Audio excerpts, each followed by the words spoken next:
কথায় আছে একবার যদি কেউ চুরি করে ধরা খায় তাহলে ওই এলাকায় যতগুলোই চুরি হোক আর যেই চুরি করুক না কেন দোষ হয় সব ওই চোরের। হ্যাঁ দর্শক, এই গল্পের সাথে কিছুটা মিল থাকা হৃদয় বিদারক এক সিনেমার গল্প আজ আপনাদের বলবো। হ্যালো ভিউয়ার্স, আসসালামু আলাইকুম, ওয়েলকাম টু পিক প্যাক।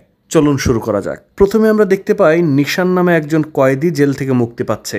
বের হওয়ার সময় জেলের দারোয়ান তাকে বলে, শোন, একবার যেহেতু দাগ লাগছে মুছবে না সহজে, গ্যাঞ্জাম দেখলে উল্টা দিকে দৌড় দিয়ে পালাবি, আর আমার সাথে সাথে বল আল্লাহ দুনিয়ায় সব সুন্দর, বৃক্ষ সুন্দর, পাতা সুন্দর, গাছ সুন্দর, নদী সুন্দর, আল্লাহর দুনিয়ায় সবই চমৎকার। 14 বছরেও অনেক কিছু পাল্টে গেছে, সাবধানে থাকিস, ভালো থাকিস। দেখা যায় জেল থেকে ছাড়া পেয়ে নিশান তার বাড়ির উদ্দেশ্যে রওনা হয়েছে। তার বাড়ির এলাকাতে এসে রিক্সাওয়ালাকে তার বাড়ির ঠিকানা বললে রিক্সাওয়ালা প্রথমে চিনতে পারে না, আসলে এই জায়গাটার নাম পাল্টে গেছে এই 14 বছরে। যাই হোক, কথা বলে দুজন বুঝতে পারে আসলে নিশান কোথায় যেতে যাচ্ছে। তারপর রিক্সাওয়ালা তাকে নিয়ে যেতে থাকে। রিক্সা ছেড়ে দিয়ে বাড়ির পথে যাওয়ার সময় তার চোখে পড়ে একটা পুরাতন বাড়ি। নিশান এই বাড়িটা দেখেই কেমন যেন চমকে ওঠে, কেমন একটা দুঃস্বপ্ন তার চোখে ভেসে ওঠে। ছাদ থেকে একজন মানুষ পড়ে যাচ্ছে, একটা মেয়ের চিৎকার, মৃত্যু, এই জাতীয় কিছু একটা। সে ভয় পেয়ে যায় আর ওইটা জপ করতে থাকে যে আল্লাহ দুনিয়ায় সব সুন্দর, বৃক্ষ সুন্দর, পাতা সুন্দর, লতা সুন্দর, নদী সুন্দর, পাখি সুন্দর, সব চমৎকার। তারপর সে নিজেকে সামলে নিয়ে আস্তে আস্তে বাড়ির দিকে রওনা হয়। এতদিন পর ছেলে বাড়ি এসেছে। নিশানের বাবা পেছন থেকে ডেকে বলে, নিশান সাইডা দিছে, জাস্ট এটুকু। নিশান তার পায়ে সালাম করে সে কোনো কথা না বলে চলে যায়। তারপর তার মা দৌড়ে এসে তাকে জড়িয়ে ধরে, একটা ইমোশনাল মুহূর্ত। তারপর যখন সে ঘরে যায় দেখা যায় তার মা ঘর থেকে সব ছুরি, কাঁচি এগুলো গুছিয়ে লুকিয়ে রাখছে। মানে ভাবখানা এমন যেন একটা খুনি এসেছে তার বাড়ি। এগুলো সামনে থাকলে যে কোনো সময় হয়তো খুন করে বসবে। নিশান সব অবজার্ভ করে, কোনো কথা বলে না, খারাপ লাগে। নিশানের দাদি হাতের ইশারায় তাকে ডাকে। নিশান যখন দাদির রুমের দিকে এগোচ্ছিল পেছন থেকে তার বাবা এসে ডাক দেয়, সত্যি সত্যি ছেড়ে দিছে? এখনো তো 8 মাস বাকি। নিশান বলে, আব্বা বিজয় দিবস উপলক্ষে অনেক কয়েদিরই সাজা মাফ করে দেয়, আমারও মাফ করে দিছে, আমি পালায় আসিনি। বলে, বিজয় দিবস এসে কি হয়েছে, সব অপরাধ মুছে গেছে? তারপর তার সামনেই তার দাদির রুমে তালা দিয়ে দেয় আর বলে, এই রুম এখন থেকে বন্ধ থাকবে, আবার চলে যায়। তারপর নিশান ধপ করে বসে পড়ে আর একে একে তার অতীতের অনেক স্মৃতি মনে পড়তে থাকে। দেখা যায় সে রঞ্জিত সিং নামে একজনের সাথে কাজ করত ভারতে। ভারত থেকে বিভিন্ন পণ্যদ্রব্য রাতের আধারে বাংলাদেশে পাচার করত, আর এই পাচার করার মাধ্যমে সে বেশ টাকা পয়সা উপার্জন করত। তো যখন সেরকম পাচারের কাজ করত, একটানা 8 দিন, 10 দিন, 15 দিন তার মোবাইল বন্ধ থাকতো, কোনো প্রকার যোগাযোগ সে কারোর সাথে রাখতে পারত না। 10 দিন পর যখন তার প্রেমিকা জারিনের সাথে দেখা করতে আসে, জারিন তো খুব রাগ করে, বলে, তুমি 10 দিনের জন্য গেছো, তুমি ফোন ধরো না, আমাকে বলে তো অন্তত যাবা যে 10 দিন ফোন পাবো না তোমাকে। নিশানের তার সঙ্গে একটু বেশি অন্তরঙ্গ অর্থাৎ শারীরিক সম্পর্ক ছিল। সে শুধু বারবার বোঝাতে চায় আর বলে যে চলো না বাবুর বাসায় যাই। এসব কথাগুলো বাবুর বাসায় গিয়ে বলি, চলো আস্তে আস্তে তোমাকে সব বুঝাবো। কিন্তু জারিন বাবুর বাসায় যেতে রাজি হয় না, আর সে বারবার বলতে থাকে কোনো বাবুর বাসায় যাওয়া যায় নাই, আগে বিয়ে করো তারপর সবকিছু। লাই পেয়ে পেয়ে মাথায় উঠে গেছো একেবারে। জারিন নিশানকে বোঝায় যে দেখো বাসায় বিয়ের প্রপোজাল আসতেছে, একটা কিছু করো। কিন্তু নিশানের মাথায় শুধু ওই বাবুর বাসায় যাওয়ার ধান্দা, তার মাথায় অন্য কিছু ঢোকে না। সে শায়েরি গিয়ে তাকে পটিয়ে ফেলে। তারপর তারা দুইজন মিলে যায় নিশানের এক বন্ধু বাবু তার বাসায়। বাবুর মা নেই, বাবা যখন বাজারে বা বাইরে কোথাও যায় সেই সুযোগে নিশান এই জারিনকে নিয়ে তার বাসায় আসে। তাদেরকে ঘরের মধ্যে রেখে বাবু 1 ঘন্টা পর আসতেছে বলে বাইরে যায়, আর দরজা লাগিয়ে নিশান আর জারিন অন্তরঙ্গ সময় কেবল কাটাতে যাবে, অমনি দরজায় নক। বাবুর বাবা ফিরে এসেছে, ঘরে চাবি ফেলে রেখে গেছে তাই। বাবুর বাবা বাইরে থেকে নক করতে থাকে, তারা পালাতে গিয়ে একটা গ্লাস পড়ে যায়। এদিকে বাবুও তখন বাইরে থেকে এসে বলে, বাবা এখানে কি করছো, তুমি না অফিসে গেলে? বাবুর বাবা বলে, শোন, ভেতরে আমি শব্দ শুনছি, মনে হয় চোর ঢুকছে, এক্ষুনি দরজা ভাঙতে হবে, পুলিশ ডাকতে হবে, চল। বাবু বলে, দাঁড়াও দাঁড়াও দাঁড়াও, আমি দেখতেছি, তুমি ওই পাশ দিয়ে যাও, আমি এই পাশ দিয়ে ঢুকে দেখতেছি কি আছে না আছে। তার বাবাকে এক পাশে পাঠিয়ে দিয়ে বাবু পেছন পাশের দরজা খুলে দিয়ে নিশান আর জারিনকে বের করে দেয়। তারপর বলে, কই কিছু না, বিড়াল ঢুকছিল, চলো। এ যাত্রায় তারা বেঁচে যায়। এভাবেই মান অভিমানে চলছিল তাদের দিন। জারিন খুব ভালো নৃত্য করত, নিশান তাকে লুকিয়ে লুকিয়ে দেখত। এরকমই তাদের এলাকার একটা অনুষ্ঠানে যখন জারিন নৃত্য করে, তাদের এলাকায় গোল্ড মেডেল পাওয়া এক সেরা ছাত্র সোহাগ তার জারিনকে দেখে খুব ভালো লেগে যায়। সে জারিনের বাসায় বিয়ের প্রস্তাব পাঠায়। এদিকে নিশান আবারও ভারতে গিয়েছে। অ্যাজ ইউজুয়াল জারিন তাকে বাসায় পায় না। অপেক্ষা করতে করতে বেশ কিছুদিন পার হয়ে যাওয়ার পর হঠাৎ জারিন একদিন চলেই আসে নিশানের বাসায়। আর ঠিক তার আগের দিনই নিশান আসলে বাসায় এসেছে ভারত থেকে। তার বাবা তাকে বলে যে কিছু একটা কর, জীবনের লক্ষ্য ঠিক কর, এইভাবে জীবনটাকে শেষ করিস না, একটা চাকরি বাকরি কর, ইন্টারমিডিয়েট পাশ করে বসে আছিস, ডিগ্রি পরীক্ষাটাও দিলি না। নিশান বলে, সব চাকরি বাকরি আমার দিয়ে হবে না, আমি ব্যবসা করব, অল্প দিনে বড় লোক হবো, ওসব আমার জ্ঞান দিতে এসো না। তার বাবা তাকে বকঝকা করে আর তার দাদি তাকে সাপোর্ট করে। নিশান তার দাদিকে এবং তার দাদি নিশানকে খুব ভালোবাসত। জারিন তার বাসায় এসে নিশানকে ঘরে নিয়ে যায় আর গিয়ে বলে, নিশান তুমি কই ছিলা, বাসায় বিয়ের প্রপোজাল আসতেছে, এবার কিন্তু আমি আটকাতে পারবো না। সৈয়দপুরের সেরা ছেলে বাসায় প্রস্তাব নিয়ে এসেছে, আব্বা আম্মা অনেক খুশি, সবাই কিন্তু অনেক রাজি, প্লিজ তুমি প্রস্তাব নিয়ে আসো। 15 তারিখে তুমি আমার বাসায় আসো, আমি সবকিছু ম্যানেজ করে রাখবো, সবকিছু ঠিক থাকবে, জাস্ট তুমি ফিজিক্যালি আমার বাসায় আসো 15 তারিখে, বাকিটা আমি দেখতেছি। নিশান অতটা সিরিয়াস ছিল না, ও বলে সৈয়দপুরের সেরা পাত্রটাকে বিয়ে করবা, করে ফেলো। জারিন তার গলা টিপে ধরে বলে প্লিজ এর কি করো না, তুমি 15 তারিখে আসবা কিন্তু, এই কথার জন্য কোনো নড়চড় না হয়। এই বলে জারিন বের হয়ে যায়। 15 তারিখ সকালবেলায় জেরিন খুঁজতে আসে নিশানকে, কোথাও না পেয়ে, ফোনে না পেয়ে তার বন্ধু বাবুর কাছে সংবাদ নিতে আসে। বাবুও বলে ও তো ইন্ডিয়ায় গেছে, আমার সাথে তো কথা হয়নি। বলে কবে আসবে, কবে আসবে তা তো কোনো ঠিক ঠিকানা নাই। জেরিন তো খুব কান্না করতে থাকে। তারপর সে চলে যায় নিশানের বাবার অফিসে। সেখানে গিয়ে বলে যে আঙ্কেল, নিশানের সাথে কথা হয়েছে, কবে আসবে কিছু জানেন? নিশানের বাবা তাকে বলে দেখো মা, তোমাকে আমি ভালো করে চিনি, একটা ভালো পরিবারের মেয়ে। নিশানের আসলে জীবনের কোনো লক্ষ্য নাই, ও যে লাইনে কাজ করতেছে এর কোনো গ্যারান্টি নাই, কোনো ভরসা নাই, ও আসলে জীবন নিয়ে সিরিয়াস না। তার থেকে তুমি বরং ভালো একটা ছেলে দেখে বিয়ে শাদী করে নাও, ওর জন্য অপেক্ষা করে নিজের জীবনটা নষ্ট করো না। ওই পারে নিশানকে দেখা যায় সে রঞ্জিত সিং এর সঙ্গে যে কাজ করে তাকে বলছে দাদা আমার একটু ইনকাম বেশি করা লাগবে, আমার একটু অন্য লাইনে যাওয়া লাগবে। রঞ্জিত তাকে বলে শোন, এই পথে একবার পা বাড়ালে কিন্তু আর ব্যাক করতে পারবি না, ফেন্সি ডিল, ধরা পড়লে 14 বছর।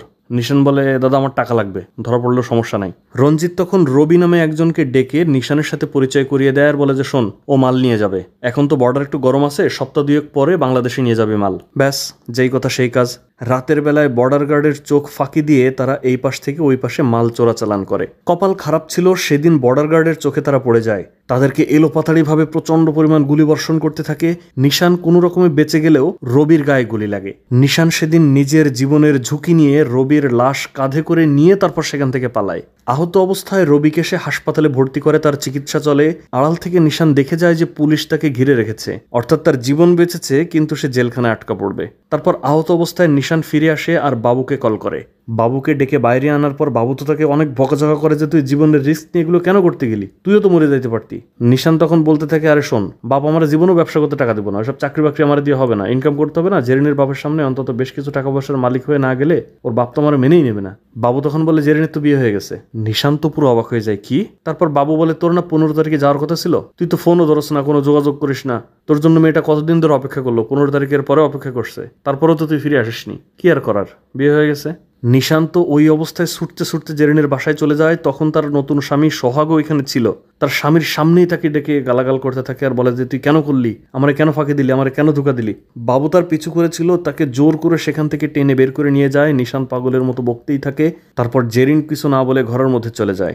জেরিন ঘরের মধ্যে গিয়ে মন খারাপ করে দাঁড়িয়ে থাকে। তখন সোহাগ আস্তে আস্তে তার পাশে গিয়ে বলে এর কথাই বলেছিলে, তুমি তো বলেছিলে সিরিয়াস না, কিন্তু ওকে দেখে তো মনে হলো অনেক সিরিয়াস। জেরিন তার উপর উল্টা রেগে যায় যে আমি তোমাকে মিথ্যা কথা বলছি, কখন কোথায় কি করছি, কবে ডেট করছি, কি করছি না করছি, আমি যে ভার্জিন না সেটাও তোমাকে বলছি, তুমি এখন এসে আমাকে জিজ্ঞাসাবাদ করছো। সোহাগ বলে না না, আমি এমনিতে জিজ্ঞেস করছি, তুমি যে বলেছিলে তাই মনে হলো খুব সিরিয়াস।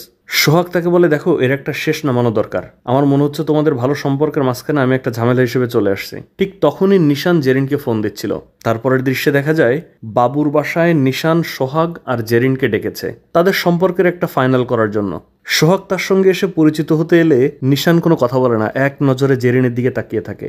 জেরিন তখন এগিয়ে এসে বলে শোনো আমি কথা বলছি ওর সাথে, দেখো নিশান আমার হাজব্যান্ড সোহাগ, আমি তাকে তোমার আমার কথা সবকিছু বলছি, এখন ও মনে করতেছে তোমার আমার মাঝে ও এসে একটা ঝামেলা হয়েছে, কিন্তু আমাকে বলছি এগুলো কিচ্ছু না। নিশান সোহাগের দিকে হাত বাড়িয়ে বলে কনগ্রেচুলেশন, আমি জেরিনের সঙ্গে একটু 5 মিনিট আলাদা কথা বলি। জেরিন বলে না, কি বলবো সামনেই বলো, আলাদা করে কোনো কথা বলার কিছু নাই। সোহাগ চুপ করে তাকিয়েই থাকে। নিশান বলে 4 মিনিট, আচ্ছা 3 মিনিট, এভাবে তার কাছে সময় চেয়ে নেয়। তারপর সোহাগ বাবুকে নিয়ে বলে আচ্ছা চলেন আমরা একটু নিচে যাই। জেরিন আর নিশানকে ওইখানে একা ছেড়ে দিলে নিশান তার উপরে পাগলের মতো আচরণ করতে থাকে। তাকে জড়িয়ে ধরে কেন করলি, আমি এসব মানি না, এই বিয়ে মানি না, আমি সব ঠিক করে দেবো, সব শুদ্ধ করে দেবো, এইসব বলে সে জড়াজড়ি করতে থাকে। আর জেরিন তো খুব বিরক্ত হতে থাকে, তাকে দূরে ঠেলে দিতে চায়। নিশান তখন মদ্যপ ছিল, সে জোর করে জেরিনকে বাবুর ঘরের মধ্যে ঢুকিয়ে দরজা দিয়ে দেয়। আর জেরিন তো চিৎকার করতে থাকে যে এই নিশান কি করতেছো এগুলা, এই দরজা দিচ্ছ কেন, খোলো, আমাকে যেতে দাও, আমি তোমার সাথে কোনো কথা বলবো না, আমি নিচে যাবো, আমি আমার স্বামীর কাছে যাবো। কিন্তু নিশানের কোনো সেন্সই যেন ছিল না, সে দরজা দিয়ে যায়। তারপর জোর করে তার সাথে শারীরিক সম্পর্ক করে। আর 3-4 মিনিট সময় নিয়ে এতক্ষণ সময় হয়ে গেল দেখে সোহাগ আর বাবু উপরে চলে আসে। এসে দেখে দরজা বন্ধ। সোহাগ বলে দরজা বন্ধ কেন? জোরে ধাক্কা দিয়ে খুলে দেখে তারা এরকম অপ্রীতিকর অবস্থায় পড়ে আছে। নিশান সাদের এক পাশে দাঁড়িয়েছিল। সোহাগ তার পাশে গিয়ে কষে একটা থাপ্পড় দেয় আর বলে তুই কি করেছিস, তুই জেরিনের সাথে কি করেছিস, তোর সাথে নিয়ে আসলাম কথা বলতে, তুই কি করেছিস। নিশানের তো তখনও মাথা গরম ছিল, সে সোহাগকে একটা ধাক্কা দেয় আর অসতর্কতাবশত ছাদ থেকে সোহাগ নিচে পড়ে যায়, সরাসরি প্রাচীরের উপরে গলা বরাবর পড়ে ওইখানেই সোহাগ শেষ। নিশানও আসলে এগুলোর জন্য প্রস্তুত ছিল না, সে অসতর্কভাবে ধাক্কা দিয়ে ফেলে দিছে। ব্যাস, পুলিশে তাকে ধরে নিয়ে যায়। কোর্টে সোহাগের মা সাক্ষ্য দেয় আর গালাগাল দেয় যে মরার সময় তুই পানি পাবি না, ও মানুষ, তার সাজা হয় 14 বছরের, আর সেখান থেকে নিশান মূলত জেলে ছিল। সোহাগের বাড়িঘর এলাকার মানুষজন জ্বালিয়ে দেয় ধর্ষকের বাড়ি হিসেবে, আর নিশানের অসুস্থ দাদি ওই আগুনে পুড়ে ঝলসে মৃত্যুবরণ করে। জেল থেকে এতদিন পর এসে দাদির ছবি দেখতে দেখতে নিশানের এইসব স্মৃতিচারণ হচ্ছিল। তারপর সে বাড়ি থেকে যায় তার বন্ধু বাবুর সাথে দেখা করতে। তারা দুইজন চা খেতে খেতে বাবু বলে, তোকে খুব একটা দেখতে যাওয়ার সুযোগ পাইনি। নিশান খুব আফসোস করে বলে, তাও তো তুই একবার গেছিস, আব্বা তো একবারও যায়নি। বাবুর কাছ থেকে নিশান জানতে পারে জেরিনের কোনো খোঁজ এখন তার কাছে আর নাই। এখান থেকে ট্রান্সফার হওয়ার পর তারা চলে গেছে কোথায় তার বাবু জানে না, কোনো যোগাযোগ নাই। বাবুর সাথে নিশান স্মৃতিচারণ করে জেলখানার জীবন কত কষ্টের। মারপিট করে সাধারণ ইনোসেন্ট একটা মানুষকে জেলখানায় গেলে কিভাবে যে একটা সন্ত্রাস বানিয়ে ফেলে, সেই গল্প নিশানের চোখে ভাসে। আর সে বাবুকে বলে, এই 14 বছর ধরে খালি একটা দোয়াই আমি করছি, ওইখানে যেন আমার মৃত্যু না হয়। আমার আব্বা সবসময় বলতো জীবনের একটা উদ্দেশ্য খুঁজে বের করতে। আমি আমার উদ্দেশ্য খুঁজে পাইছি। জেরিন, সোহাগের মা, আমার আব্বা, আমার দাদি সবাই আমাকে মাফ করে দিবে। এর আগে যেন আমার মরণ না হয়, এটাই এখন আমার জীবনের লক্ষ্য। সেই দিন রাতে নিশান যখন বন্ধুর কাছ থেকে বাড়ি ফেরে, তার সামনেই তার বাবাকে এলাকার কমিশনার ফোন দেয়, দিয়ে বলে, আপনার ছেলে ছাড়া পাইছে, ওরা তো এলাকায় রাখা যাবে না, এলাকায় নানানজন নানান কথা বলতেছে, এরকম একটা দাগি আসামি তো বাড়ি রাখা যাবে না, ওকে এলাকা থেকে বের করে অন্য কোনো জায়গায় থাকতে দেন। তার বাবা বলে, ওকে কই রাখবো, আর ও তো তার অপরাধের জন্য সাজা খেটে তারপর বাড়িতে আসছে। কিন্তু কমিশনার মানতে নারাজ। তার বাবা শুধু তাকে বলে যে শক্ত হও, সমাজে অনেকজন অনেক কথা বলবে, কারো কথা কান দেওয়ার দরকার নাই। পরদিন সকালে তার মা তাকে একটা স্মার্টফোন দিয়ে বলে, শোন, ঢাকায় তোর বোনের বাড়ি গিয়ে 2-4 দিন ঘুরে আয়, চুল টুল কেটে একটু সুন্দর করে যা, আর এই ফোনটা তোর কাছে রাখ। ঢাকায় যাওয়ার পথে সোহাগদের বাসায় একটা উকি দিয়ে দেখে সোহাগের মা এখনো বারান্দায় আছে। তারপর যখন ঢাকায় যায়, তার বোন তো তাকে দেখে খুব খুশি হয়, আবেগে আত্মহারা হয়। নিশানের ভগ্নিপতি রাসেল, তার অফিসের 4 জন ক্লায়েন্টের সঙ্গে কথা হচ্ছিল, ঠিক এই মুহূর্তে নিশান ঘরে ঢোকে। রাসেল তাকে ঘরে যেতে বললেও গেস্টরা তাকে বসতে বলে। তার পরিচয় কি দিয়ে কি করে এসব জিজ্ঞেস করলে নিশান কিছু বলার আগে রাসেল তাদেরকে মিথ্যা কথা বলে উনি বাইরে ছিলেন, সৌদি আরব, অনেকদিন পর দেশে আসছে তো তাই বোনের এমন আবেগ। ভাই আপনি ঘরে যান, ফ্রেশ হন, পরে কথা বলেন। মানে রাসেলের একটা সামাজিক স্ট্যাটাস আছে, সে চাচ্ছিল না একজন দাগি আসামির সে আত্মীয় এই পরিচয়টা সে সবার সামনে দিক। নিশানের এটা দেখে খুবই খারাপ লাগে, স্বাভাবিক। নিশানকে রাসেল একটা ঘরে বসিয়ে বলে, ভাই আপনি এখানে থাকেন, আমি আসতেছি। নিশান তার ভাগ্নিকে দেখতে পায়, তার ভাগ্নি তাকে দেখে দৌড় দেয়। সেই ভাগ্নের পিছু পিছু যেতে যেতেই হঠাৎ সে খেয়াল করে রাসেল তার বোনকে প্রচণ্ড গালাগাল করতেছে, বকাঝকা করতেছে যে তোমার ভাই এখানে কেন আসছে, একটা দাগি আসামি, এখানে আসার দরকার কি? তার বোন বলে, আমার ভাই কি আমার বাসায় আসতে পারে না? রাসেল বলে, শোন, এসব সিলি ম্যাটার নিয়ে সংসার নষ্ট করিস না, যদি তোর ভাইয়ের সাথে সম্পর্ক থাকে তোর সংসার থাকবে না। এই সব কথা নিশান বাহির থেকে শোনে। তারপর সে তার বোনের সুখের কথা চিন্তা করে তার বোনের বাসা থেকেও বের হয়ে আসে, কারণ সমাজের চোখে সে যে দাগি আসামি। সে রাস্তা দিয়ে হাঁটতে থাকে আর সেই কথাটা জপ করতে থাকে, এই দুনিয়ার সব সুন্দর, আকাশ সুন্দর, বাতাস সুন্দর, মাটি সুন্দর, পানি সুন্দর। মানে এইটা আসলে সে যখন অনেক বেশি ডিপ্রেসড হয়ে যায় লাইফের উপরে, তখন এগুলো পড়ে নিজেকে বুঝ দেওয়ার চেষ্টা করে যে না, দুনিয়াটা আসলে অনেক সুন্দর, ওর্থ টু লিভ। রাস্তার ধারে বসে কান্না করছিল, ওই সময় তার বাবা তাকে ফোন দেয়, দিয়ে একটা রেস্টুরেন্টে ডাকে। রেস্টুরেন্টে 2টা মেয়ে বসেছিল। নিশানের বাবা বলে, শোন, ওর নাম লিখন, ওর আগে একটা বিয়ে হয়েছিল, ছেলে অর্থ সম্পদ নিয়ে ভেগে গেছে, ওদের বাড়ি রাজশাহী তোদের ব্যবসা আছে, তোরও জীবনটা ভাঙাচোরা অবস্থা, যদি তোদের মধ্যে কথা বলে সব ঠিকঠাক মনে হয় তাহলে তুই লিখনকে বিয়ে করে রাজশাহীতে গিয়ে পার্মানেন্টলি থাকবি, তো তোরা একটু কথা বল, আমরা বাইরে যাচ্ছি। এই বলে নিশানের বাবা আর তার ওই যে কলিগ 2জন বাইরে যায়। দেখা যায় এই যে লিখন, এ হচ্ছে বোবা, ওর সব কথা ট্রান্সলেট করে ওর বান্ধবী, ও হাতের ইশারায় বলে, ওর বান্ধবী সব বোঝে, সেটা বলে ট্রান্সলেট করে আর কি। নিশান বসতে তখন বাবু তাকে ফোন দেয়, সে বাবুকে বলে, আচ্ছা বাবু আমি আসতেছি, ওয়েট। তো যাওয়ার আগে মেয়েকে বলে, আচ্ছা দেখেন, আপনার মামা আপনাকে সবকিছু বলছে, কিন্তু একটা ব্যাপার হয়তো বলেনি, আমি মার্ডার কেসের দাগি আসামি, 14 বছর জেল খাটছি, ফাঁসি দেয়নি, আমি হচ্ছে পচা শামুক, এই পচা শামুকে পা কাটেন না, ভালো থাকেন। বাবু নিশানকে নিয়ে আসে একটা সুপার শপে, সেইখানে নিশানের একটা চাকরি জোগাড় করে দেয়। এই দোকানে আবার লিখন একদিন কেনাকাটা করতে এসে নিশানকে দেখতে পায়। একদিন নিশানের জন্য সে রাতে বাইরে দাঁড়িয়ে থাকে, যখন নিশান ডিউটি শেষ করে বের হয়, সে তো আর কথা বলতে পারতো না, তো মোবাইলে স্লাইড করে লিখে আনে, আমরা কি এখানে কথা বলবো নাকি অন্য কোথাও যাব, 5 মিনিট। লিখন স্লাইডে দেখাতে থাকে, আপনার সব গল্প শুনেছি আমি মামার কাছে, আপনাকে আমার ভাল লাগছে, আপনার সততা ভাল লাগছে, কিন্তু আপনি এত কুত্তামারা হ্যান্ডসাম, আমার ভয় হচ্ছে আমার মতো বোবা কালী মেয়েকে আপনি কেন পছন্দ করবেন। আমার আগেও একটা বিয়ে হয়েছিল, ছেলেটা টাকা পয়সা মেরে আমার কাজিনকে নিয়ে বিদেশে ভাগছে, এখন এই একটাই আশা, আমরা 2জনই ডানা ভাঙা 2টা কাউয়া, গেবন যুদ্ধে পরাজিত। সহসায় যদি মার্ডার করার কোনো প্ল্যান না থাকে, আগামী কদিন আপনার বিকেলগুলো আমাকে দেবেন। কি অস্থির প্রপোজাল, তাই না? আমি পচা শামুকে ভয় পাই না। নিশান বলে, আচ্ছা আমি আপনাকে কালকে জানাবো। সেই দিন নিশানের সাথে দেখা করতে আসে রঞ্জিত দাদার 2 শাগরেদ, তারাও নিশানের সাথে জেলে ছিল। এই 2জন এসে নিশানকে যখন রঞ্জিত সিং এর সাথে কথা বলতে বলে, নিশান রঞ্জিত সিংকে সরাসরি জানিয়ে দেয় যে দাদা, আমি আর এই লাইনে কাজ করব না, আমি এই লাইন থেকে দূরে থাকতে চাই। এরপর লিখন প্রায় ওই সুপার শপে আসতো, বায়না করতো তাকে রাতের বেলায় বাসায় এগিয়ে দেবে কিনা, মানে একসঙ্গে একটু সময় কাটানো আর কি। সেদিন রাতে বাসায় ফিরলে নিশানের বোন তাকে কল দিয়ে বলে, ভাইয়া তুই কালকে আয়, আমি রাসেলকে সব বলে রাখছি, সব ঠিক হয়ে যাবে, ও তাকে মেনে নেবে। পরদিন সকালে যখন অফিসে যাচ্ছিল তখন রঞ্জিত দাদা আবারও ফোন দেয়। নিশান তাকে বোঝায় যে, দাদা আমি অনেক ভালো আছি, সুখে আছি, আমি আর এই লাইনে ফিরবো না। রঞ্জিত বলে, ঠিক আছে, তোকে ডিস্টার্ব করতেছি না, কিন্তু যদি ফিরিস তুই আমার সাথেই কাজ করবি, অন্য কারোর সাথে কাজ করতে পারবি না, মনে রাখিস। কথা শেষ করে যখন সে দোকানে পৌঁছায়, দোকানের ম্যানেজার তাকে ডেকে বলে যে, নিশান শোনো, তোমার আসলে আজকে থেকে আর চাকরিতে আসা লাগবে না। নিশান বলে যে, কিন্তু বস আমার অপরাধটা কি, আমি কি করলাম? তার বস তখন তাকে মোবাইলে দেখায় বলে যে, তুমি ফেসবুক ব্যবহার করো না, দেখো একজন ধর্ষককে চাকরি দিছি দেখে আমাদের এই দোকান সবাই বয়কট করতেছে, তো আমি তো আসলে তোমার চাকরি দেওয়ার জন্য দোকানকে রিস্কে ফেলতে পারি না, আশা করি তুমি বুঝতে পারছো, সো আই এম সরি। নিশানের তো খুব মন খারাপ হয় যে একটা চাকরির জোগাড় হয়েছিল তাও গেল, মানে তার খুব খারাপ লাগছিল এটা ভেবে যে আমি তো একটা অপরাধ করছি, ভুলবশত তার শাস্তিও হয়েছে, কিন্তু তাই বলে এখনো এরকম কিছু করে আমাকে খেতে দেবে না। অনলাইনে দেখে সোহাগের মা বলছে এইরকম একটা খুনিরে ছেড়ে দিল, ওর তো ফাঁসি হওয়া উচিত, খুনি এরকম ঘুরে বেড়াচ্ছে আর আমার ছেলে কবরে আছে, আহারে। নিশান এই অবস্থায় যখন দোকান থেকে বের হচ্ছিল ওই সময় লিখন আবার তার সাথে দেখা করতে আসে। সে লিখনকে তাড়িয়ে সেখান থেকে বের করে দেয়, তারপর সোজা সে চলে আসে সোহাগের বাসায়। সে এসেছিল সোহাগের মায়ের কাছে মাপ চাইতে, কিন্তু সোহাগের মা তাকে দেখা মাত্রই লাঠি নিয়ে এসে তাকে মারধর করতে থাকে, আর এলাকার লোকজন তখন চলে আসে, তখন নিশানকে ধরে সেখান থেকে নিয়ে যায়। নিশান রাস্তায় আবার সেই কথা জপ করতে থাকে, আল্লাহ দুনিয়া সব সুন্দর, আর কাঁদতে থাকে। তারপর মন খারাপ করে যখন তার বোনের সাথে দেখা করতে যায়, দরজায় নক করতেই তার বোনের দেবর দরজা খোলে। তারপর দেখা যায় তার বোন এসেছে, তার চোখে মুখে মারের দাগ, মানে রাসেলকে সে বোঝাতে চেয়েছে হয়তো রাসেল তার সঙ্গে মারামারি করছে বা তাকে মারছে। এইটা দেখে নিশানের তো মাথা যায় গরম হয়ে যায়, এই তুই ওর গায়ে হাত দিছিস, তুই জানিস ওকে আমরা একটা ফুলের টোকা কোনোদিন দেইনি, তুই আমার বোনকে মারছিস আমার জন্য। সেখান থেকেও নিশান কাঁদতে কাঁদতে বের হয়ে আসে আর বলে, আল্লাহ দুনিয়া সব সুন্দর, বৃক্ষ সুন্দর, পাতা সুন্দর। বাড়ি এসে দেখে তার বাড়ির সামনে পেছনের লোকজন ভরে গেছে, তার বিরুদ্ধে স্লোগান হচ্ছে, নিশানের ফাঁসি চাই, সোহাগের রক্ত বৃথা যেতে দেবো না। এরপর নিশান যখন সেই বাড়ির মধ্যে প্রবেশ করে তার আশেপাশে কেউ কথা বলে না, যেই সে সামনে আবার চলা শুরু করে আবার পেছনে স্লোগান দিতে থাকে। গিয়ে দেখে উঠানে কমিশনার, তার বাবা সহ এলাকার গণ্যমান্য ব্যক্তিবর্গ সব এসে বসে আছে, পুলিশ, এলাকাবাসী সবাই বসে আছে। সে নাকি সোহাগের মাকে মারতে গেছিল, সোহাগের মাকে মারধর করছে, এইসব কারণে তার নামে বিচার বসছে। নিশান বলে, আমি তো মাপ চাইতে গেছিলাম। কমিশনার বলে, মাপ চাইতে গেলে মাফ করে দেবে তাই না? পুলিশ তাকে দেখায় যে, এই যে অনলাইনে দেখো কত ভিডিও হয়েছে তোমার নিয়ে, সবাই সেখানে দেখো তোমার নামে ক্লেম দিচ্ছে যে তুমি নাকি সোহাগের মাকে হুমকি দিছো, মারধর করছো। নিশান আর নিতে পারতেছিল না, সে বলে, আমি এলাকা ছেড়ে চলে যাব যত দ্রুত সম্ভব। সবাই চলে গেলে নিশান তার বাবার পায়ে ধরে মাপ চায় আর বলে, আব্বা আমি জানি আপনি আমাকে অনেক ঘৃণা করেন, আমার দিকে তাকালেই মনে হয় আমার কারণে আপনার আম্মা মারা গেছে, আমাকে মাফ করে দিয়েন আব্বা, আমি চলে যাবো এখান থেকে।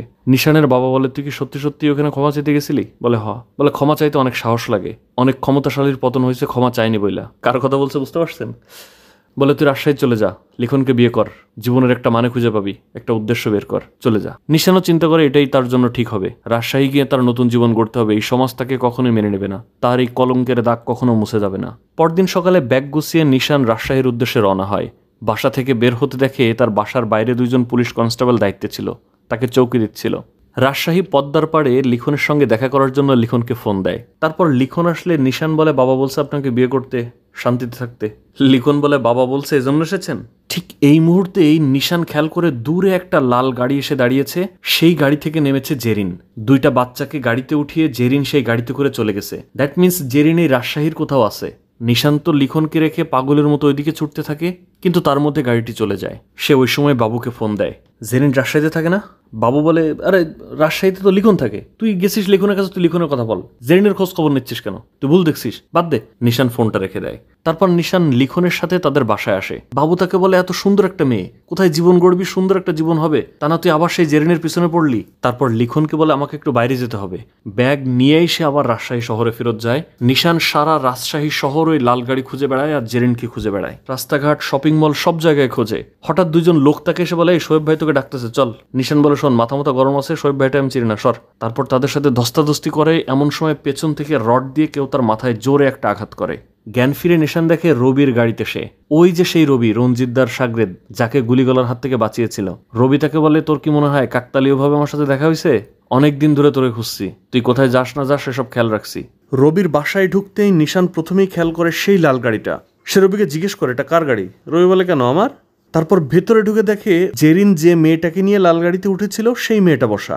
নিশানের সাথে ওই মেয়ের পরিচয় করিয়ে দেয় রবি। এটা টাঙ্কেল, আসো পরিচয় করে দিয়ে, আসো আসো আসো বলে তার গায়ে হাত দিতে যায়। তখন মেয়েটা তাকে বারবার বলে, না না না না, আমার কাজ আছে, আমার কাজ আছে। এই বলে সে রবিকে এড়িয়ে অন্য রুমে চলে যায়। এই মেয়েটা আসলে রবির নিজের না, ওই সময় নিশানের মনে হতে থাকে আচ্ছা এ যদি জেরিনের মেয়ে হয়ে থাকে কিন্তু রবির সৎ মেয়ে হয়ে থাকে তার মানে এমন না তো যে জেরিনের সাথে আমার যে শারীরিক মিলন হয়েছিল সেইখান থেকে এ মেয়ের জন্ম, এমন না তো। রবি নিশানকে অফার দেয়, শোনো তুমি যে আমার রেখে চলে গেলা এরপর মাত্র 3 বছর জেল খাটছি, তারপর বাইরে এসে আর কোনো ব্ল্যাকের ব্যবসা নাই, সব হোয়াইট, তুমি আমার সাথে কাজ করবা। নিশান বলে আমি আর বর্ডারে কাজ করবো না। রবি বলে আরে মিয়া তুমি বর্ডারের কাজের কি বোঝো, খালি চোরাচালান নেওয়া, হিসাব আছে, ম্যানেজমেন্ট আছে, নেটওয়ার্কিং আছে, কত কাজ আছে, তুমি থাকো আমার এখানে, আস্তে আস্তে কাজ বুঝে যাবা, আমি তোমাকে কাজ শেখাই দেবো, শুধু তুমি যেমন বিশ্বস্ত মানুষ এরকম বিশ্বস্ত থাকবা। নিশান চিন্তা করতে থাকে আমার তো এলাকায় কোথাও জায়গা নাই, ভালো কোনো জীবন নাই, এই মেয়েটা যদি আসলে আমার মেয়ে হয়ে থাকে তাহলে আমার জীবনের শেষ রক্তবিন্দু পর্যন্ত এই মেয়েরই সেবা করে যাব, যে কাজই হোক আমি এখানে করব, জাস্ট আমার মেয়ের সাথে তো থাকতে পারবো। তারপর সে ডিসিশন নেয় যে হ্যাঁ সে রবির সাথে কাজ করবে। সেদিন রাতে নিশান যখন বাসায় ফিরছিল রঞ্জিতের ওই সাগরেদ তার সাথে দেখা করতে আসে। তারপর রঞ্জিতের কাছে ফোন ধরিয়ে দিলে রঞ্জিত তাকে বলে নিশান তুই আমার লোক, আমার সাথেই কাজ করবি, তুই আমাকে বলছিলি কাজ করবি না, আমি তোকে জোর করিনি, কিন্তু এই গাদ্দারের সাথে কাজ করা যাবে না, তো আমি তোকে এখন বলবো তুই ওর ওখানে জয়েন কর, কিন্তু ওর সকল প্ল্যান প্রোগ্রাম সবকিছু তুই আমারে জানাই দিবি, ওর সঙ্গে বেইমানি করতে হবে। তারপরে রঞ্জিতের সাগরেদ বলে যে দাদা যেদিন মাথা গরম হয়ে যাবে না রবির পুরো ফ্যামিলি ধরে শেষ করে ফেলবে। এই কথা শুনে তো নিশানের আরো কাজ করার আগ্রহ তৈরি হয় যে যেমনি হোক জেরিন রে আর জেরিনের মেয়েরে তো বাঁচাইতে হবে, কারণ মেয়েটা হয়তো আমার আর জেরিন তো আমার ভালোবাসার মানুষ। সে মূলত এসেছিল লিখনের কাছ থেকে বিদায় নিতে, এসে বলে আমি টানেলের শেষে একটু আলো পাইছি, পুরানো কিছু মানুষ পাইছি, একটা চাকরি পাইছি, আমারে বিয়ে করলে সমাজ আপনাকে কখনো ভালো থাকতে দেবে না, আমারে বিদায় দেন। লিখনেরও মন খারাপ হচ্ছিল কিন্তু তাকে ছেড়ে দেয়। তারপর নিশান চলে আসে রবির বাসায়। রবির বাসায় রাতের বেলায় যখন রবির সঙ্গে ড্রিঙ্কস করছিল হঠাৎ করে সে একটা শায়রি গায়, যে শায়রিটা সে জেরিনকে প্রায় শোনাতো। জেরিন ঘর থেকে এই শায়রি শুনে দৌড়াতে দৌড়াতে বাইরে চলে এসে দেখে নিশান কোন জায়গা থেকে কোথা থেকে এলো। জেরিন আসার পর রবি নিশানকে বলে যে ওর বাপের কাছ থেকে অনেক কাজ করছি, কন্ট্রাক্টারি, একবার বিয়ে হওয়া বাচ্চাওয়ালা মেয়ে, বিয়ে হচ্ছিল না, আমাকে বললো পট করে বিয়ে করে ফেললাম। জেরিন ঘরে যাও, নিশান এখন থেকে আমার সাথে থাকবে, আমার সাথে কাজ করবে। জেরিন কোনো কথা না বলে চলে যায়। ওইখান থেকে নিশান যখন রুমে ফেরে দরজা খুলতে জেরিন তাকে মারতে থাকে আর তাকে বের হয়ে যেতে বলে বাড়ি থেকে। নিশান শুধু বলে কুশলী কার মেয়ে, ও দেখতে হুবহু আমার দাদির মতো, ও নিশ্চয় আমার মেয়ে। জেরিন তো স্বীকার করে না, বলে না ও আমার সোহাগের মেয়ে। নিশান বলে তুমি শিওর? জেরিন কিছুক্ষণ চুপ করে থাকে। নিশান তখন বলে এই যে তোমার মনে সন্দেহ আছে, তার মানে আমার মেয়ে, ও নিশ্চয়ই আমার মেয়ে। জেরিন বলে আমি রবিকে সব বলে দেবো। নিশান বলে আমি 14 বছর আসামিদের সাথে ছিলাম, তুমি কি মনে করো রবি না জেনে আমার এখানে নিয়ে আসছে? ও সব জানে, ওর ভিতরে নিশ্চয়ই বড় কোনো একটা প্ল্যান আছে, এই জন্য আমার নিয়ে আসছে। বলে আমি কুশলীকে তাহলে সব বলে দেবো যে তুমি সোহাগকে খুন করছো, ওর বাপকে খুন করছো। নিশান বলে তুমি বললেও কাজ হবে না, এটা ছিল একটা অ্যাক্সিডেন্ট, আমি ওকে বোঝাবো, ও আমার মেয়ে। হঠাৎ একদিন রঞ্জিতদার লোক রবির 2 জন লোককে মেরে ফেলে।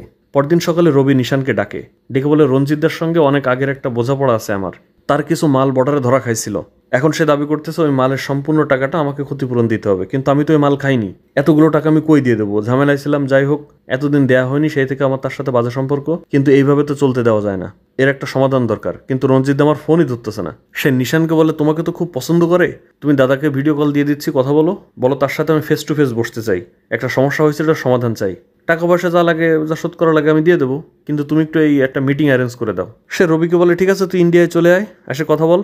রবি বলে আমাকে পাগল পাইছো, আমি তোমার এখানে গেলে আমার কি আস্ত রাখবো, আমরা তো ফাইল ফেল করে ফেলবা, দাদা তুমি প্লিজ বাংলাদেশে আসো, তোমার তো এখানে চ্যানেল ভালো, তোমার তো সিকিউরিটি আছে, তোমার তো এখানে কোনো ভয় নেই, আমি তো একটা চুনোপুটি, তা তুমি এই দেশে আসো, আমরা একটু ফেস টু ফেস কথা বলি। রঞ্জিত বলে ঠিক আছে, যদি তুই টাকা দিস সেই শর্তে কথা বলবো, কিন্তু আমি কোথায় আসবো, কোথায় সাক্ষাৎ হবে, কি হবে না হবে সবকিছু আমি শুধুমাত্র নিশানকে বলবো, আমি নিশানকে বিশ্বাস করি, তোকে বিশ্বাস করি না। বলো আচ্ছা ঠিক আছে তুমি আসো, তুমি নিশানকে সব বললো, অসুবিধা নেই। তাহলে ওই কথায় ফাইনাল হলো, তুমি বাংলাদেশে আসো, এসে আমাকে জানাও, আমরা ফেস টু ফেস কথা বলি। ওকে।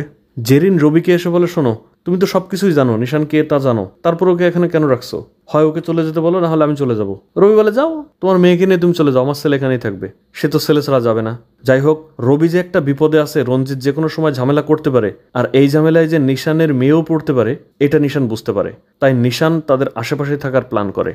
সে কুশলীকে সাইকেল চালানো শেখায়। তারপর যখন রবি এসে তার গায়ে হাত দেয়, তাকে সাইকেল চালানো শেখাতে যায়, তখন কুশলী খুব আনইজি ফিল করে, আর এটা নিশান বুঝতে পারে যে সে ব্যাড টাচ করতেছে। তো নিশান ওইখানে রবিকে শাসায়, মারতে যায়, মানে পানিতে থেকে কুমিরের সঙ্গে লড়াই। রবি মাথা কুল করে তার সাগরেদরা যখন নিশানের দিকে গুলি তাক করে বন্দুক নামাতে বলে, সে জাস্ট হেসে চলে যায়। কুশলীর নিশান সম্পর্কে একটা ভালো আইডিয়া হয়, সাইকেল চালানো শেখায়, ব্যাড টাচ থেকে সেভ করে। তারপর সে রবিকে বলে আমার এখন কোচিং আছে, আমাকে কোচিংয়ে ও নিয়ে যাবে। তো রবি নিশানকে বলে ঠিক আছে যাও, কোচিংয়ে নিয়ে যাও। মেয়েকে কোচিংয়ে আনা নেওয়া করতে করতে কুশলীর সঙ্গে নিশানের খুব ভালো সম্পর্ক হয়ে যায়। তাদের এই সম্পর্ক দেখে জেরিন তাকে বকাঝকা করে আর বলে শোনো, আমার মেয়ের সামনে ভালো সাজতেছো না, তোমার মুখোশ আমি ফাঁস করে দেবো, তুমি এক্ষুনি এখান থেকে চলে যাবো, তুমি আমার মেয়ের মোটে আশেপাশে আসবে না। নিশান তাকে বলে জেরিন আমার কেউ নাই জেরিন, আর আমি আমার পরিচয় কখনো ওকে দেবো না, ও তোমাদের মেয়ে তোমাদের মেয়েই থাকবে, আমি জাস্ট আশেপাশে থাকবো, ওকে একটু দেখবো, ওর দেখভাল করবো, ওর নিরাপত্তা নিশ্চিত করবো, এই আবদারটুকু কেড়ে নিও না। আমি জেলে 14 বছর থাকছি, ভাবছি আমার পাপ হয়তো মোচন হবে, বাহিরের কেউ আমাকে গ্রহণ করেনি, এই সমাজও আমাকে তাড়িয়ে দিয়েছে, আমার বেঁচে থাকার কোনো আশা নেই, কোনো আলো নেই, এত অন্ধকারের মাঝেও কুশলী একটু আলো, এই আলোটুকু অন্তত কেড়ে নিও না। এরপর নিশান রাতের বেলায় জানালা দিয়ে লুকিয়ে লুকিয়ে তার মেয়েকে দেখতো, আনা নেওয়া করার মাঝে তার সাথে কথা হতো, এভাবেই চলছিল বন্ধুত্ব। তারপর নিশানের ফোনের সঙ্গে কোন একটা সফটওয়্যারের মাধ্যমে কুশলীর ফোন কানেক্ট করে দেয় যে কুশলী কোথায় আছে নিশান দেখতে পারবে, মানে জিপিএস ট্র্যাকার টাইপের কিছু একটা, বা হয়তো হোয়াটসঅ্যাপে লোকেশন শেয়ার করার মতো। কুশলী আর নিশানের এই খুনসুটি মার্কা সম্পর্ক দেখে জেরিনের আসলেই খুব খারাপ লাগে, সে ইমোশনাল হয়ে যায়। একদিন রাতে যখন নিশান বাসায় ফিরছিল, তার বাসার সামনে এক গাছের নিচে বসেছিল জেরিন, ড্রিঙ্ক করেছিল সে। তাকে বলে 15 তারিখে তুমি কেন আসোনি নিশান? নিশান পিছু ফিরে দেখে জেরিন বসে আছে, বলে আমি অনেক অপেক্ষা করছি তোমার জন্য, সেই দিন, তারপরের দিন, তারপরে আরো 4টা দিন। নিশান তার ব্যাখ্যা বলে আমি আসলে চাইছিলাম অনেক বড় একটা দান মেরে অনেক টাকা পয়সা নিয়ে তারপর তোমার বাবার সামনে এসে দাঁড়াবো। জেরিন বলে আমি তো তোমাকে বলছিলাম কোনো টাকা পয়সা লাগবে না, তুমি আসো, আমি সবকিছু ম্যানেজ করে রাখছিলাম, শুধু তুমি আসোনি নিশান, তুমি আমাকে আমার মতো করে ভালোবাসলে না কেন? পরদিন রঞ্জিতদার সঙ্গে রবির মিট করার কথা। নিশান আর রবি যায় একটা গাড়িতে করে, আর ওদিকে বাংলাদেশে চলে আসে রঞ্জিত দাদা তার সাগরেদ বাহিনী নিয়ে। এদিকে দেখা যায় কুশলীর দাদি চলে এসেছে তাদের বাসায়। রবি নিশান কেউ তো বাড়ি নেই। তখন জেরিনকে তার শাশুড়ি অর্থাৎ সোহাগের মা প্রচন্ড গালাগাল করতে থাকে, বলে পুরনো প্রেম উতলে উঠছে, আমার ছেলেটারে খুন করছে, ওই খুনি আসামি এখন তোমার বাসায়, এসব উল্টোপাল্টা বলতে থাকে। তখন কুশলী বিষয়টা বুঝতে পারে যে কি হয়েছে। জেরিন তো তার শাশুড়িকে চুপ করতে বলে, শান্ত থাকতে বলে, কিন্তু কোনো কথাই শোনে না, সে একটানা তার মতো করে গালাগাল করতেই থাকে। কুশলী নিশানের সম্পর্কে এই কথা শুনে সে হজম করতে পারে না, সে বাসা থেকে বের হয়ে যায়। ওদিকে রঞ্জিত দা আর রবির গাড়ি একটা ব্রিজের উপর মিলিত হয়। রঞ্জিত গাড়ি থেকে বের হতেই অনেক দূর থেকে একজন স্নাইপার রঞ্জিতের ডান হাতকে মেরে দেয়। রঞ্জিত তখন এলোপাতাড়ি ভাবে কোনো রকমে গুলি খেয়ে ব্রিজের উপর দিয়ে লাফ দিয়ে পানিতে পড়ে। এই অংশটা আসলে নিশানের জানা ছিল না যে রবি এরকম পরিকল্পনা করেছে, কারণ সে তো রঞ্জিতের হয়ে কাজ করছিল, কিন্তু এ তো সে জানতো না। রবিও আসলে বুঝতে পেরেছিল যে নিশান হয়তো রঞ্জিতের হয়ে কাজ করছে, তাই সব প্ল্যান সে নিশানকে বলেও নাই। নিশান পড়ে যায় মাঝখানে এক কেসকি কলে। আর রঞ্জিত যে কোথায় আসতে চাইবে এই লোকেশন তো খালি নিশান জানতো, নিশান তো রবিকে বলেনি। তাই রবি এই রঞ্জিতের যে ডান হাত তাকে টাকার বিনিময়ে কিনে নিয়েছিল এবং কোন জায়গায় তারা আসবে এটা জানিয়ে দিয়েছিল, তাই সেই মতো স্নাইপার রেডি করে রাখছিল রবি। কিন্তু রবি আসলে সেই কথাও রাখেনি, রঞ্জিতের ডান হাতকে সে আগে মারছে, তারপর রঞ্জিতকে। যাই হোক, রঞ্জিত কোন রকম গুলি খেয়ে পালিয়ে এক তীরে ওঠে। ইতিমধ্যে নিশানও তো সব বুঝে ফেলেছে যে তাকে শিকার হিসেবে ব্যবহার করা হয়েছে, সে এখন ফাঁদে আটকা পড়ে গেছে।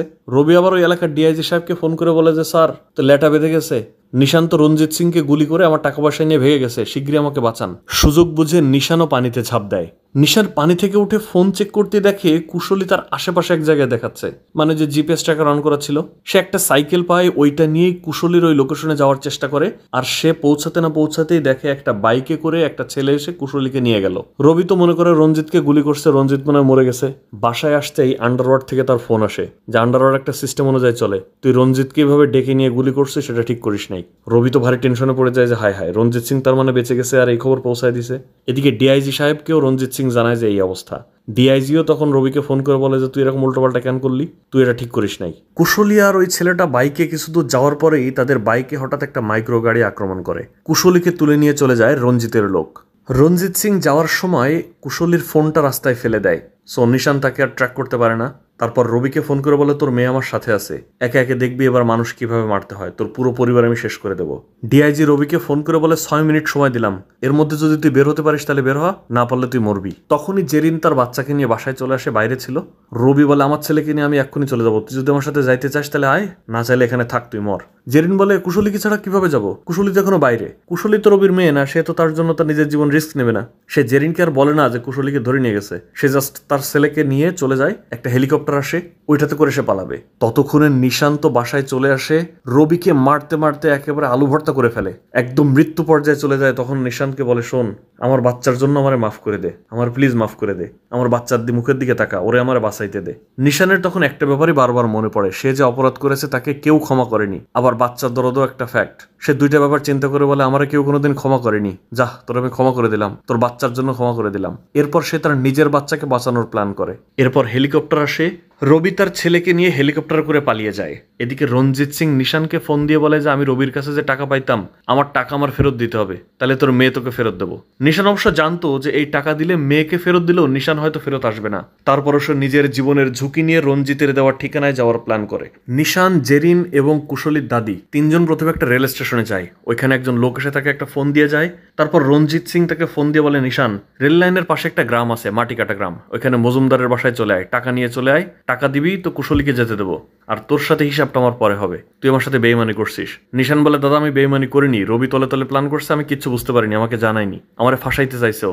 নিশ্চিত মৃত্যু যেন যখন নিশান কুশলীকে বাঁচানোর জন্য যাচ্ছিল, তখন জেরিনের কাছ থেকে বিদায় নেওয়ার সময় বলে, জেরিন, ওকে খুব সাবধানে মানুষ করবো, ওকে কখনো বলবা না যে আমি ওর। এই পর্যন্ত বলা মাত্রই নিশানের হাত ধরে জেরিন বলে, ও তোমার মেয়ে না। তুমি যখন আমার বারবার বলতেছিলে, আমারও তখন মনের মধ্যে সন্দেহ ঢুকে গেছিল, তখন আমি ওর চুল নিয়ে ডিএনএ টেস্ট করাইছি, ওর ডিএনএ এর সঙ্গে তোমার ডিএনএ এর কোনো ম্যাচিং নেই, হুবহু ওর দাদি ওর বাবার সাথে মিল, ও তোমার মেয়ে না নিশান, ও সোহাগের মেয়ে, বলে কাঁদতে থাকে। কুশলী যে নিশানের মেয়ে না এই সংবাদটা সে সহ্য করতে পারে না, চিৎকার করে কান্না করে। তারপরও সিদ্ধান্ত নেয়, থাক, আমার জীবন তো মিনিংলেস, আমার জন্য যদি ও বেঁচে থাকে, বেঁচে যায়, সেটাই হয়তো আমার জীবনের একমাত্র পারপাস, সেটাই হয়তো আমার জীবনের সার্থকতা হবে।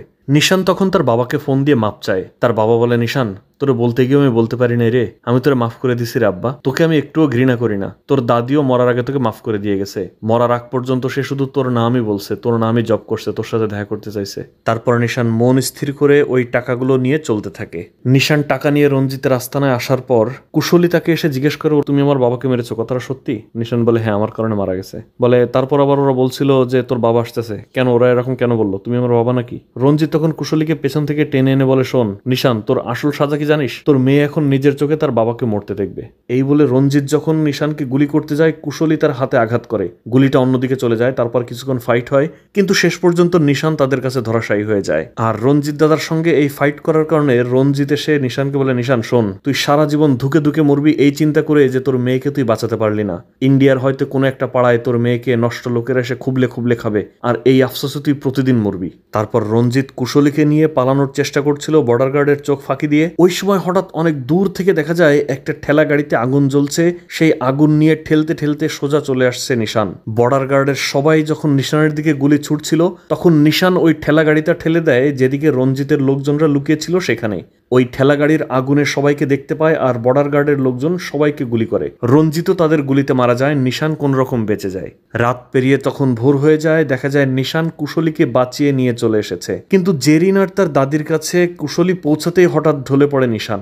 তার কাছে গিয়ে তার জামা আলগা করে দেখে নিশানও আসলে গুলি খেয়েছে। সে মৃত্যুর সাথে এক প্রকার যুদ্ধ করে এই পর্যন্ত চলে এসেছে, আর কুশলী পৌঁছে যেতেই তার জীবন শেষ প্রায়। কুশলী আর তার দাদি যায় নিশানকে হাসপাতালে নেওয়ার জন্য একটা ভ্যান আনতে। তখন জেরিনের কোলের উপর মাথা রাখলে নিশানকে বলে, নিশান, আমি তোমাকে মাফ করে দিছি। শেষ পর্যন্ত সোহাগের মাও বুঝতে পারে নিশান আসলে নির্দোষ, সেও তাকে হাতের ইশারায় ক্ষমা করে দেয়। ঠিক মৃত্যুর আগ মুহূর্তে নিশান কল্পনায় দেখতে থাকে সে তার বাড়িতে যাচ্ছে, এলাকার সবাই তাকে বাহবা দিচ্ছে, তাকে ভালো মানুষ বলছে, তার জয়গান হচ্ছে, তার বাবা, পরিবার, এলাকার সবাই তাকে মেনে নিয়েছে। আর এইগুলো দেখতে দেখতে নিশানের শেষ নিঃশ্বাস ত্যাগ করা হয়। আর এখানেই শেষ হয় দাগি সিনেমা। সমাজে একবার যদি কেউ ভুল করে আর গায়ে যদি দাগ লেগে যায়, সেই দাগ কখনোই মোছে না, সে দাগই থেকে যায়। তো দর্শক, কেমন ছিল আমাদের আজকের গল্প অবশ্যই কমেন্টে জানাতে পারেন। আর আসলে সিনেমা এক্সপ্লেন করলে সিনেমার ক্ষতি, এই জন্য একটু সময় নিয়ে সিনেমার এক্সপ্লেন করছি।